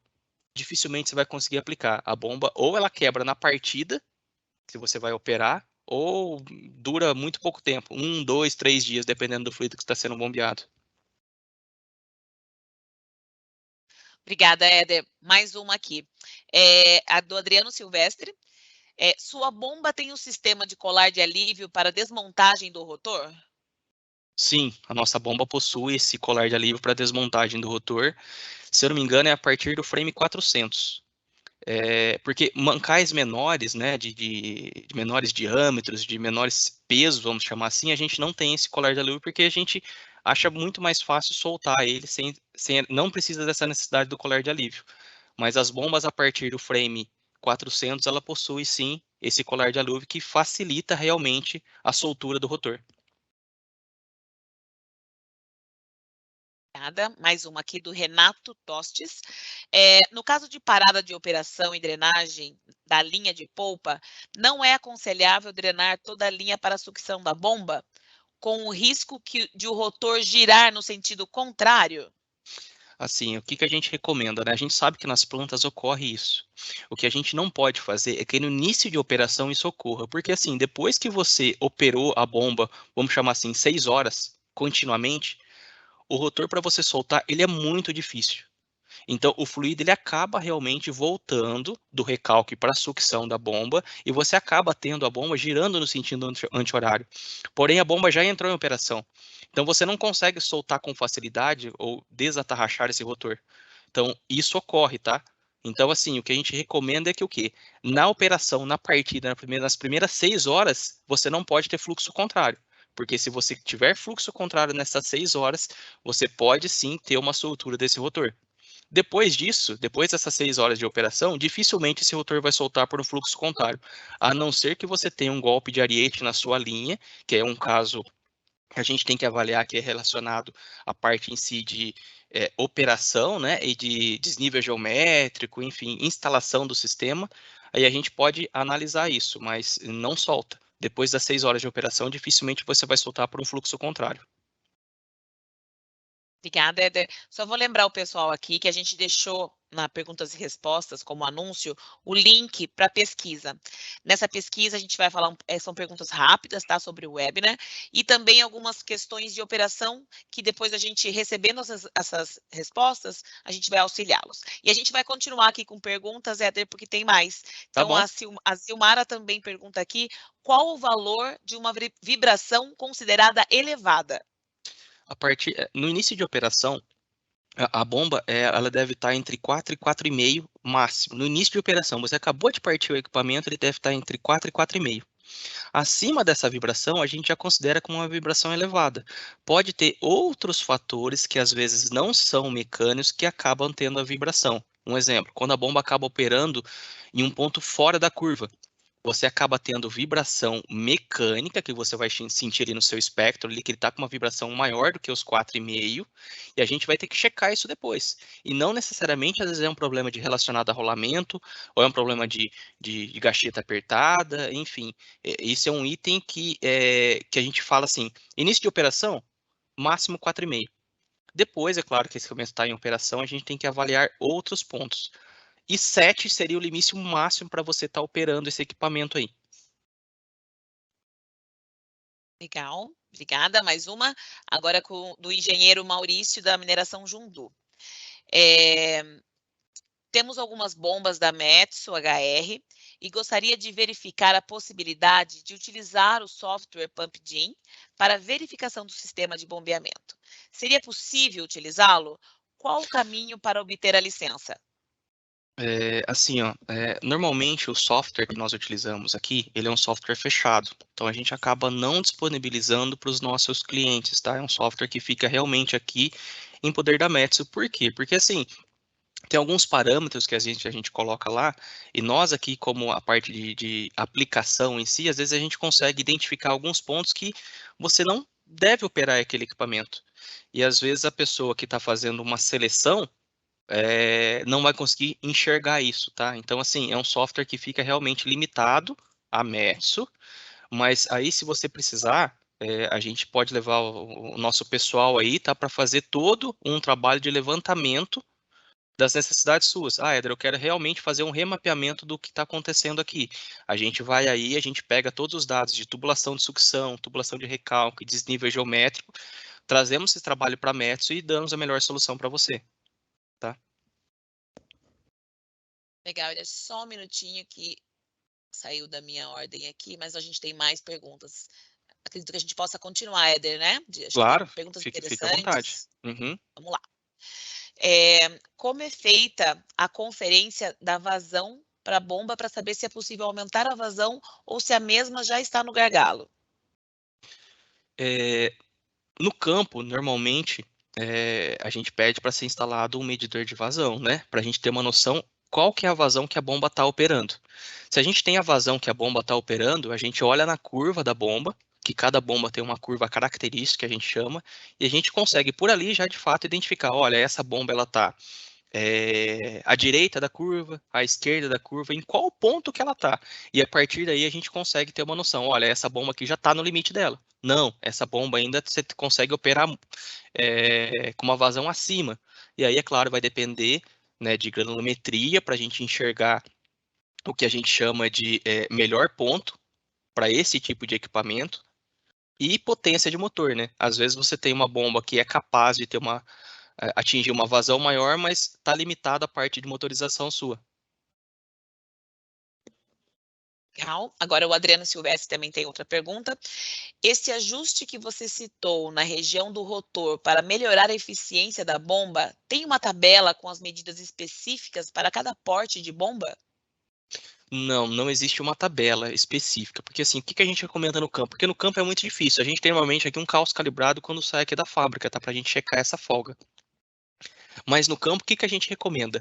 Que a pessoa avance o rotor até chegar na carcaça de sucção ali, tocou na carcaça de sucção, o equipamento parado, tá, pessoal? Chegou, tocou na carcaça de sucção ali, a gente volte meio parafuso. Esse meio parafuso já é suficiente para você livrar o rotor ali e, consequentemente, você já vai ter uma melhor eficiência, porque a folga que vai ficar ali dessa volta desse meio parafuso, você já vai conseguir ter um aumento de eficiência. Não é muito, tá, pessoal?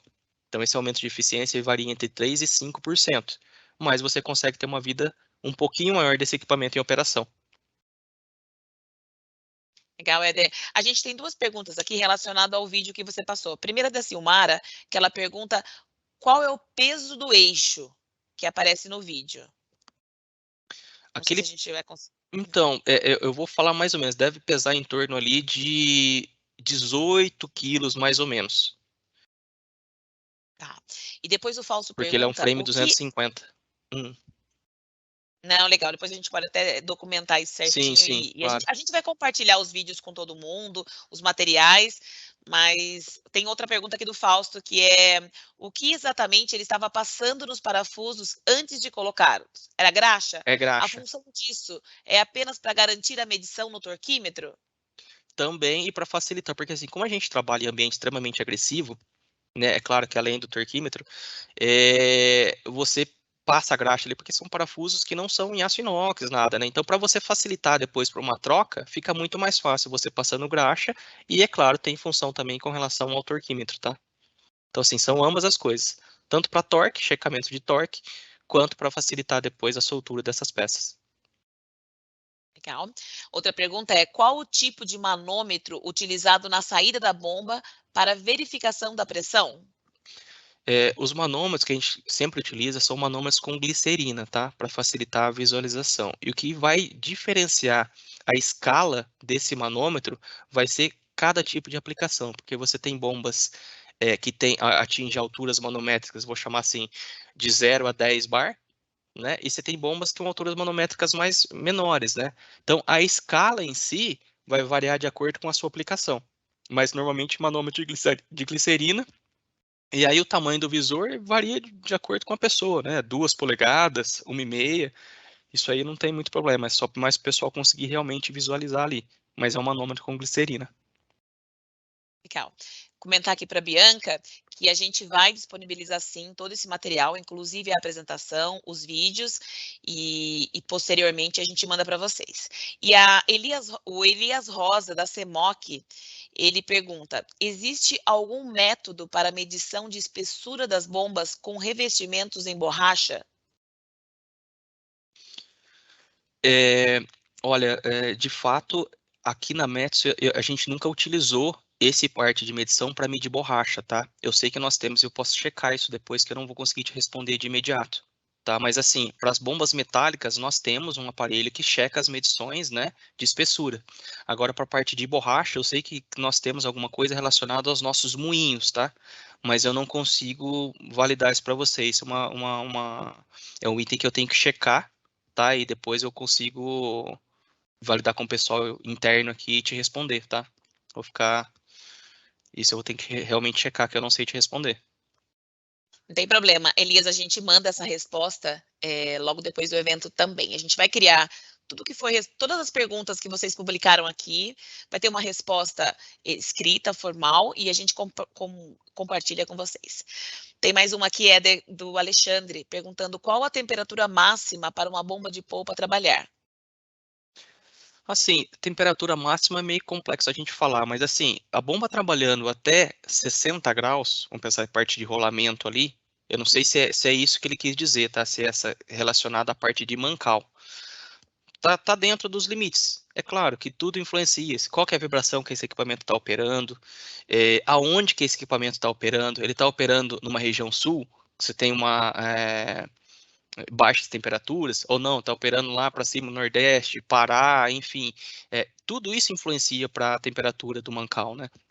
Agora, se for a parte de bombeamento, que ele esteja perguntando, qual que é a temperatura máxima do fluido, o NiHard, que a gente chama, consegue trabalhar com temperaturas até 150 graus, né?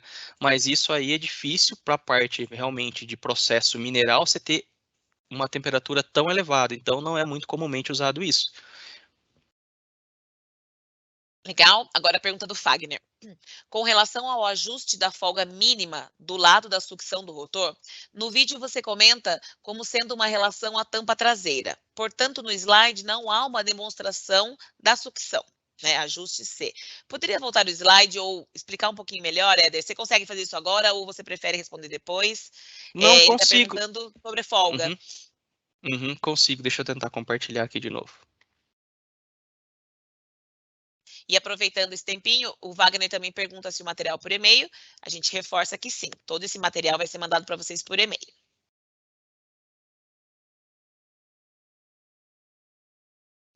Enquanto o Éder compartilha, deem uma olhadinha no link da pesquisa e a gente pede para vocês também responderem, que a gente vai conseguir ajudar também em outras questões aí que vocês têm na operação, que a gente consegue depois responder e depois até marcar uma visita. E agora o Éder já está aí no slide correto. Você repete a pergunta para mim, por favor, Carol? Repito sim, vamos lá. Com relação ao ajuste da folga mínima do lado da sucção do rotor, no vídeo você comentou como sendo uma relação à tampa traseira. Portanto, no slide, há uma demonstração do lado da sucção, ajuste C. Poderia voltar o slide para melhor entendimento de qual lado seria essa folga? Tá, porque assim, ó, só para entender, né? Naquele vídeo, no vídeo que ele está mostrando para montar o equipamento. Tá? Ele está ajustando para montar. Ele já tinha checado a folga que tinha aqui no vídeo, tá? A folga que tinha aqui e a folga que ia sobrar. Então, ele ajustou na parte traseira lá, porque ele já era uma folga conhecida. No campo, você não tem isso, você não tem essa folga conhecida. Então, como que é feito o ajuste? Você avança todo o conjunto até tocar aqui na parte aqui de sucção, na frente do rotor. Então, essa que é a folga. Ele encostou aqui na frente do rotor, você vai voltar meio parafuso aqui, né? Meia voltinha aqui da porca, só para livrar, deixar o eixo realmente rotacionando aqui livre, já está feito o ajuste. Aí você vai falar assim, ah, Éder, mas você encostando aqui, a folga aqui traseira ela vai ser muito maior. Correto, porque você já desgastou o seu rotor. E ali nesse rotor nosso, ele tem aletas traseiras. E essas aletas traseiras, eles geram uma depressão maior do que as aletas dianteiras, entendeu? Que é onde você tem uma zona de baixa pressão. Então o ajuste é sempre feito na parte aqui da frente do rotor e nunca na traseira, tá? Ele encostou, ele ficou mais próximo aqui só para ele poder colocar a carcaça, que era uma folga conhecida. Legal. Aí, se você tiver mais dúvidas, manda para a gente depois que a gente vai responder. É, o ajuste da folga do rotor é uma relação de volta ou revestimento traseiro? Eu acho que é um pouco do que você está falando aí, né, Éder? Eu acho que porque eu não sei se eu entendi muito bem, mas o ajuste é sempre feito aqui na parte da frente, né? E a volta que eu falo aqui é relacionada à porca, porque a porca ali ela tem um passo, né? Então esse passo é só o tempo realmente de soltar aqui.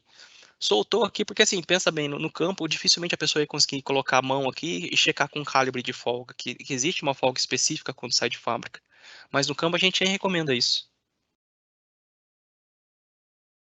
Ótimo. Aí a gente tem a Zilmar aqui com uma outra questão. Queria saber mais sobre as intervenções que precisam ser feitas quando acontecem os problemas. A montagem da gacheta, por exemplo, não será como no vídeo. Será como o equipamento montado? Será com o equipamento montado, certo? Essas intervenções? Então, queria ver que erros poderiam acontecer na manutenção preventiva e corretiva. Nossa, uma Não pergunta sei se... bem, bem, Complexa. bem complexa. Eu vou pedir para você repetir de novo, porque eu não entendi muito bem, Tá, Carol, desculpa. vamos lá. Não, é difícil mesmo. Ela tá, a Zilmara, depois, se ela precisar também dar explicações, ela escreve por aqui. Queria saber mais sobre as intervenções que precisam ser feitas quando acontecem os problemas. A montagem da gacheta, por exemplo, como está Tá. no vídeo. Será que Uhum. já com o equipamento montado? Então, queria saber dos erros que poderiam acontecer durante essa manutenção preventiva ou corretiva. Ela está pedindo para abrir o áudio, mas eu não consigo, Zilmara. Como a gente está pelo live, eu não consigo abrir. Mas você pode escrever por aqui, ou pelo chat, né? Pelo chat ou pelo QA, ou a gente responde isso posteriormente. Veja o que você consegue fazer, tá? Tá, eu não sei se eu Ed, não sei entendi se você muito bem, tá? consegue. Eu não sei se eu não, se eu não responder de forma adequada, depois a gente pode conversar um pouco mais sobre isso, tá? Eu vou tentar responder da forma com que eu entendi, tá? Quando você está com o equipamento montado e você vai fazer de fato a primeira operação, fica fácil a gente conseguir identificar alguma coisa, simplesmente com análise de vibração e realmente se a gacheta ali ela foi montada de forma adequada. Porém, né, para você fazer uma análise mais a fundo do equipamento, você precisa realmente desmontar. Só que a gente só vai fazer uma desmontagem do equipamento em si se você tem já algum problema, né? Se você já tem uma vibração elevada. A gente vai checar, por exemplo, assim, todos os outros pontos antes da gente fazer uma desmontagem do equipamento. Tá? Eu não sei, desculpa se eu não sei se eu te respondi adequadamente, mas aí depois a gente pode marcar alguma coisa para tentar responder de forma mais do entendimento melhor. Ela colocou aqui que sabemos que não vamos desmontar tudo para tocar as gachetas, mas acontecem muitos erros durante essas manutenções. É que ela não conhece os tipos de erros que podem ocorrer. Eu acho, Éder, que a gente Ah, tá, sim. pode, Agora eu inclusive, entendi. né, É. preparar um Aham. conteúdo falando sobre isso, né, dos possíveis Pode problemas. sim. Uhum. Assim, eu acho que eu entendi um pouco agora, tá? A troca de gacheta é uma das principais itens que ocorre erro realmente no campo, porque às vezes a pessoa acaba não sacando as gachetas de forma adequada, colocando gachetas que às vezes não são apropriadas. A gente selecionou uma gacheta de 3/4 e a pessoa quer colocar uma gacheta um pouco maior, de um diâmetro um pouco maior ou um diâmetro um pouco menor. Porque às vezes a luva vai desgastando, a luva do eixo vai desgastando, e a pessoa vê que aquela gacheta que foi selecionada, foi especificada, você começa a colocar ela e começa a ficar folgada. Mas não é por causa da gacheta, é porque você já tem um desgaste da sua luva. Então o correto seria fazer a troca dessa luva. tá? Mas aí você precisaria desmontar o equipamento para poder fazer a troca, né? Pelo menos essa parte ali traseira ali do back pull out, para você sacar essa luva. Legal. Acho que é uma pergunta interessante, né, André? A gente pode depois preparar um artigo Sim, comentando um pouco disso, passando a experiência que nós temos em campo e ajudando um pouquinho a clarear. Bom, acho que a gente passou um pouquinho do tempo, mas tem bastante gente conectada e eu acho que vale a pena a gente continuar lendo as perguntas. fica Agora à tem do vontade. Roberto Freitas. Uma bomba com caixa expelidor. Qual a altura ideal do líquido na entrada da bomba? Isso varia muito em função da rotação, tá? Então, assim, você precisa passar para a gente identificar se sua bomba pode colocar o expelidor, ou o que a gente chama aqui de expeller, de acordo com o nível do seu tanque. Então, você precisaria passar para mim aqui qual que é o nível do seu tanque, a bomba que está sendo aplicada, né? E a vazão. Porque com a vazão, nível do tanque, eu chego na rotação do equipamento. E a rotação, vamos pensar assim, quanto maior a rotação do equipamento, maior nível de tanque eu consigo ter. Quanto menor a rotação da bomba, menor nível de tanque eu consigo ter. Mas isso a gente tem que checar caso a caso, tá? Operação a operação. Então eu precisaria checar primeiro é, a bomba que foi aplicada, a vazão, a rotação e a pressão desse equipamento para falar para você, olha, você pode trabalhar com essa bomba até um nível de tanque de 3 metros, até 4 metros. Ah, não, essa rotação sua só suporta 2 metros de nível de tanque para você trabalhar com expeller. Obrigada, Éder. Mais uma aqui. Qual a melhor regulagem do rotor, com menor ou maior espaçamento na entrada de sucção, ou a folga deve ser igual na entrada e saída? Não sei se eu li correto, se você entendeu. Então, qual a melhor regulagem do rotor, com menor, maior espaçamento na entrada da sucção, ou a folga deve ser igual na entrada e saída? Tá, né, a folga a gente sempre regula pela parte da frente, sempre na sucção. Então, o melhor ponto é você regular na sucção, nunca na traseira. Porque na traseira tem aquelas aletas traseiras do rotor lá que gera aquela depressão. Então, assim, a folga ela é ajustada na frente, nunca na traseira. Eu não sei se Legal. foi isso que eu respondi, tá? Mas depois a gente pode ver outra. A pessoa não se identificou, mas aí ela pode escrever também aqui e a Sim, gente complementa, tá? Daria para, agora do Reinaldo, daria para instalar um sensor de vibração ou não é necessário? tá. Assim, a Metso aqui, ela já tem em alguns sistemas de bombeamento que a gente chama de simultâneo, né? A gente faz monitoramentos, né, em alguns equipamentos de forma simultânea. Então, a gente coloca alguns sensores no mancal da bomba, no do motor, se tiver redutor, enfim. E esses sensores, a gente consegue fazer um monitoramento online, tá? Então, assim, é um serviço prestado pela Metso. Então, assim, a gente consegue fazer isso, só que isso normalmente é muito usado em bombas que realmente você não possa ter nenhum tipo de parada nesses equipamentos, né? Que o equipamento para, acaba parando a planta. Então, a gente tem esses sensores que são online. Eu digo online porque, assim, é como se fosse, depois a gente pode até fazer um tutorial, tá, ô Carol, mostrando que são sensores que fazem através de Bluetooth, eles têm um gateway, esse gateway faz a captação desses sinais sem fio nenhum, é só por conexão Bluetooth mesmo. Essa caixinha que a gente chama de gateway, ele manda para a nuvem, e aqui na Metso a gente tem um software que faz esse monitoramento de todos os pontos que a gente instalou esse sensor de vibração. Então, vibração do mancal, tanto o lado acionado, quanto o lado oposto ao acionamento, a análise de vibração do motor elétrico ou caixa de redução, enfim. E aí a gente consegue fazer um diagnóstico mensalmente ou semanalmente, que é um serviço que é prestado, né, que é cobrado, e a gente dá um diagnóstico daquele equipamento. Olha, esse equipamento está faltando lubrificação. Ah, esse equipamento já está com uma pista que a gente viu que está danificada, então você precisa trocar, marcar a sua manutenção preventiva aí desse equipamento. Tá? É possível fazer isso. Legal. Roberto tem mais uma pergunta que é: qual é a linha de bombas para alimentação de filtro prensa? Normalmente o mais comum são a linha nossa HM, tá? Mas vai muito em função do filtro, porque o que manda no filtro é a vazão do equipamento, ele trabalha com altas pressões, né? Então, pode ser uma linha HP, que a gente chama, que é uma linha de high pressure, Nossa, então assim, vai muito em função da parte de aplicação do filtro. Qual que é a pressão que esse filtro trabalha? Qual que é a vazão que esse filtro trabalha, né? Então, mas a maioria das vezes são bombas da linha HM, são bombas metálicas, porque já é um processo um pouco mais fino, né, de particulado mais fino, então a gente consegue trabalhar muito bem com essas bombas HM. Legal. O Tony aqui fala sobre catálogos. Tony, a gente pode sim compartilhar catálogos com vocês e todo o material que ajude a fazer essa seleção e pré-dimensionamento. Vou falar com o Éder. Deixa para a gente aqui depois seu e-mail certinho para confirmar e aí a gente compartilha, tá? Tem uma outra pergunta aqui.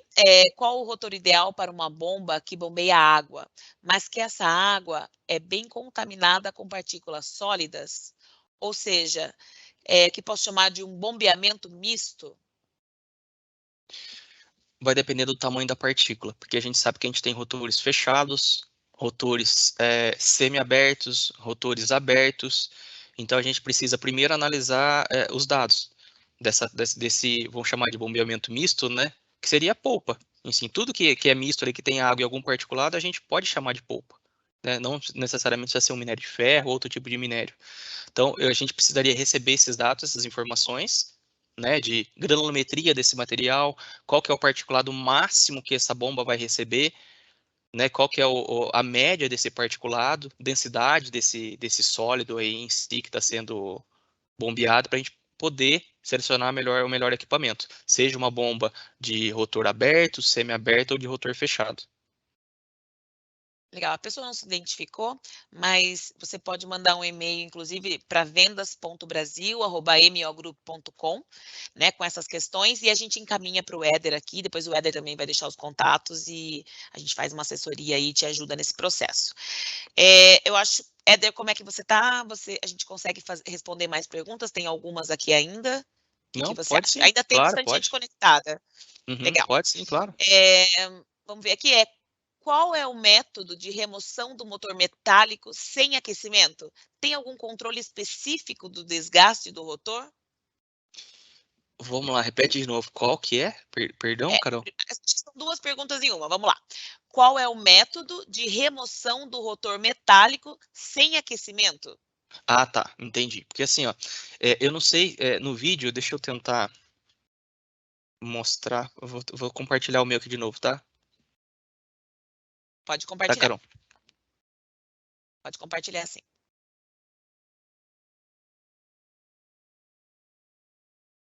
Calma aqui.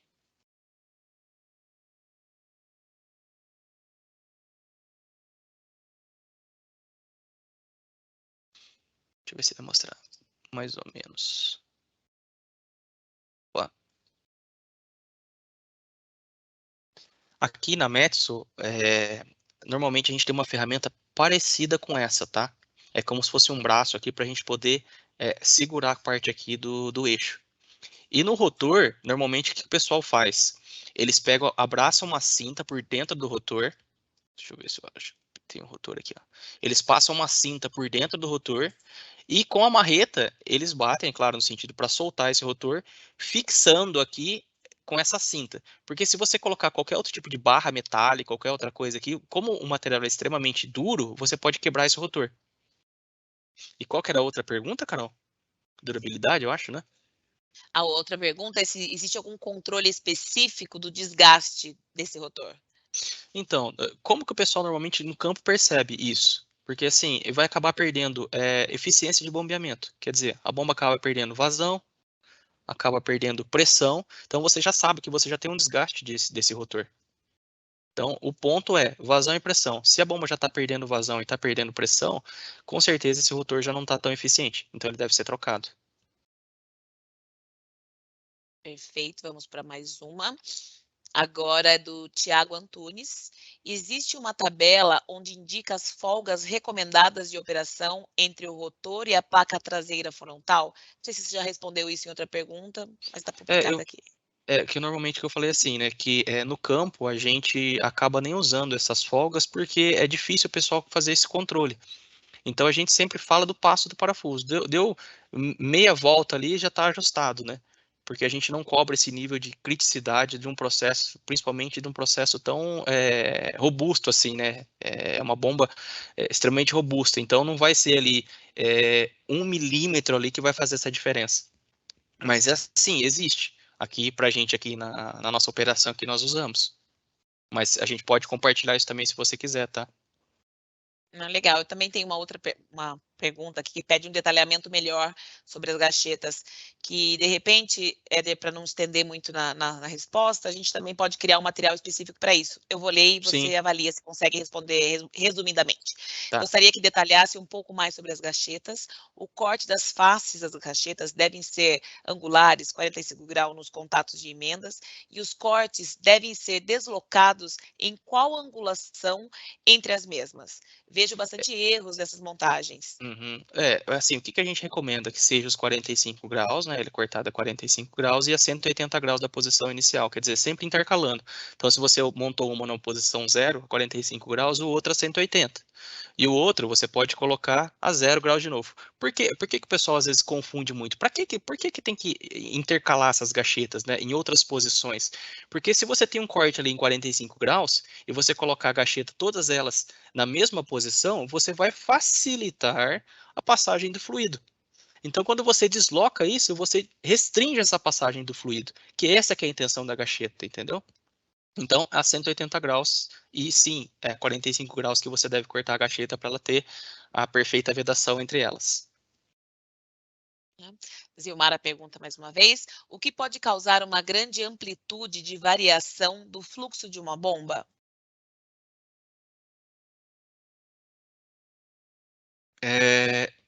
Eu vou ver se eu entendi de forma adequada, tá? Assim, ó, as bombas, elas são dimensionadas de acordo com uma determinada vazão e pressão. E como que a gente dimensiona isso? Normalmente, os nossos clientes, eles acabam passando, ó, Éder, eu preciso de uma bomba com uma vazão X e uma pressão Y. Se o cálculo de perda de carga, que a gente chama de curva do sistema, ele não está bem feito, vamos chamar assim, a parte de engenharia lá atrás não foi muito bem feita, então assim, Éder, eu quero que a minha bomba dê 100 metros cúbicos por 20 MCA. Porém, o seu sistema, ele não é para 100 metros cúbicos para 20 MCA, o seu sistema é para 120 metros cúbicos para 20 MCA. Porque o que manda, o que vai fazer a bomba trabalhar em função é a sua curva do sistema. Então a gente precisaria fazer uma análise da curva do sistema para a gente conseguir identificar qual que seria o melhor ponto ou a melhor bomba para esse processo. Mas para isso a gente começa a entrar em outros detalhes, que a gente começa a entrar na parte aí de seleção e aplicação e a parte de dimensionamento mesmo da parte de curva do sistema, que é um pouco mais complexo. Eu não sei se eu te respondi essa pergunta, mas o que vai fazer a variação é a curva do sistema. A curva do sistema que vai definir a sua bomba, se ela vai te dar uma vazão de 100 metros cúbicos por 20 MCA, ou se ela vai te dar uma vazão de 150 metros cúbicos por 20 MCA. Legal, dela fez alguns comentários aqui, e eu acho que Zilmara é interessante depois a gente bater um papo, até para entender melhor o seu processo, de repente a gente consegue ajudar você de uma forma mais precisa, né? Ela está comentando Exato. que tem dois sistemas iguais, um oscila, outro não. Como é bem detalhado, eu acho que vale a pena uma conversa com o Éder, com certeza o Éder vai poder ajudar. Tem uma outra pergunta, tem uma questão aqui, Éder, que gostaram bastante da apresentação e que para a gente preparar um webinar voltado para dimensionamento de bombas de polpa. E a gente pode fazer isso sim, né? Daí a gente Sim, programa com certeza. e manda o convite também. Acredito que seja um tema interessante para vocês. Sim. O João Pedro está comentando que gostaria muito de poder utilizar o Bruno, que pediu a chave há alguns dias. Esse é um outro processo, né? A gente vai checar internamente aqui como é que tá, pegar o seu nome, seu correio, e aí a gente vê direitinho que pé que tá isso aqui, tá? Estão perguntando Perfeito. também sobre treinamentos e dimensionamento, calendário de treinamentos. O Éder também depois vai entrar em contato. Deixa seu e-mail aqui certinho e a gente vai comentar também como funcionam os treinamentos e como a gente consegue agendar. O Wagner Souza pergunta quais os valores ideais de pressão de selagem em relação à pressão de recalque. Normalmente de meio bar a 1,5 bar acima da pressão de recalque. Então, se o seu equipamento, se a sua bomba de selagem está a meio bar ou a 1,5 bar acima da pressão de recalque, ela está adequada. Então, de meio a 1,5 bar. Legal. Também o Alexandre pedindo um webinar sobre alinhamento de bombas, a gente vai providenciar. A Zilmara falou um pouquinho sobre as consequências, depois a gente vai conversar com ela. E aí o Paulo, da Gaustec, pergunta qual o rotor indicado para bombear areia com 98% de sílica?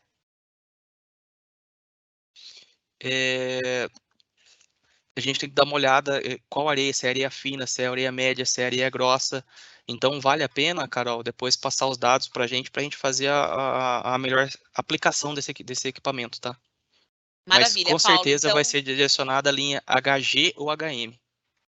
legal. Então, a gente vai fazer o seguinte, Paulo, a gente vai entrar em contato, pegar um pouco mais de informações e a gente responde com mais precisão para você. Deixa eu ver aqui. Aqui fala o Washington, ele trabalha na mineração do Morro IP. Minha pergunta é sobre a bomba HM250. Ela está quebrando muito no eixo e ela trabalha com alimentação de rejeito. Não sei se você quer comentar, Éder, alguma coisa, ou a gente entra em contato direto com o Washington. A gente pode entrar em contato direto com ele, se ele trabalha com alimentação de rejeito, está indo para o filtro prensa, se eu não me engano.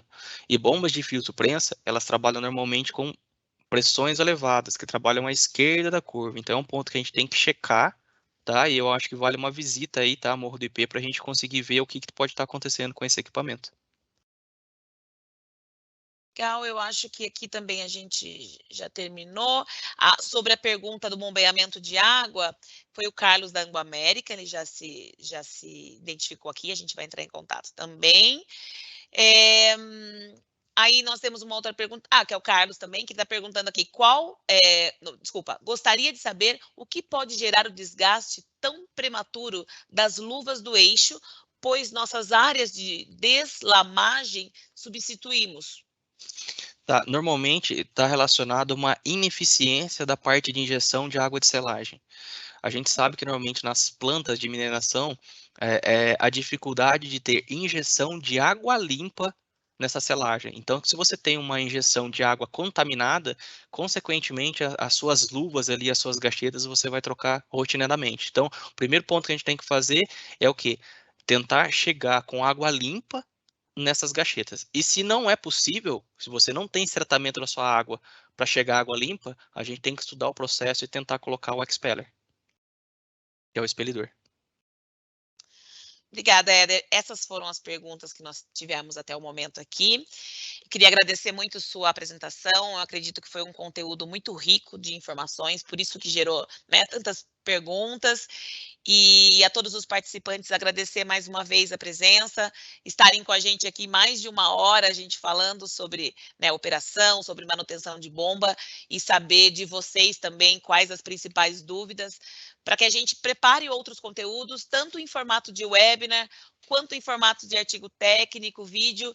Isso contribuiu muito para a gente, para a produção de conteúdo, e estamos aqui à disposição. Mais uma vez, gostaria de pedir para que preencham, né, a pesquisa, tem algumas perguntas interessantes sobre o processo. Qualquer dúvida também entre em contato. Todo o material, tanto a apresentação quanto a gravação, vídeos que o Éder compartilhou, eles vão ser também enviados para vocês por e-mail. Agradeço mais uma vez. Ainda estamos, né, em época de pandemia, não tão grave quanto estávamos ano passado, estamos saindo, mas eu desejo a vocês que vocês se cuidem, que continuem com boa saúde. Aos poucos, nós estamos retornando para os nossos eventos presenciais. Então, esse foi mais um webinar online, onde a gente consegue reunir mais de 100 pessoas, né, de uma forma